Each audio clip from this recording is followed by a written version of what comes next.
ژن لە ژیانی هاوبەشیدا بە هەزاران هۆکاری و دلیل دەتوانێت لە ژیانەکەدا بمێنێتەوە. بۆچی؟ چونکە دە ژیانی ئیجتماعیدا، دە ژیانی کۆمەڵایەتیدا ژن زیاتر دەست بەسەرە، زیاتر چاو لە دەستە.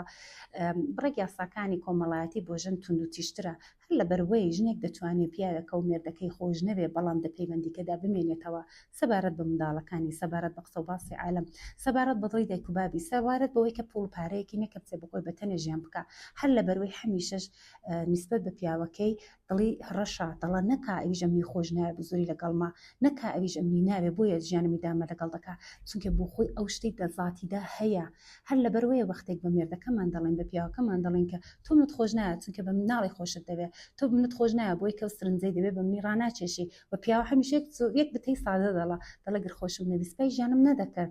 ژنە هەمیشە دڵ حە لەو قسەیەی بۆ چونکە ژن دەتوانێت بێەوەی کە پیاوی خۆش ببێ فقط سەبارەت بە شتەهایەکە لە بەخۆی ڕەبتی هەیەەوە بۆ خۆی دەیزانێت لە ژیانەکەدا بمێنێتەوە. بەڵام خاتونی خۆشەویست کە ئەو ڤیدۆیە دەبینی ئەوەی بزانە کە پیاو زۆر سادەتر لەو قسانەیە، دوو قسەیە، ئەگەر دەی هەوێ ژیان دەگەڵ دەکاوە، گرنەی هەوێ تەلاقت دەدا. بۆچی؟ چونکە یاساکانی کۆمەڵایەتی ئەو جورەی کە بە تۆ تونند و تیژە لەسەر پیاوی تونند و تیژ نییە.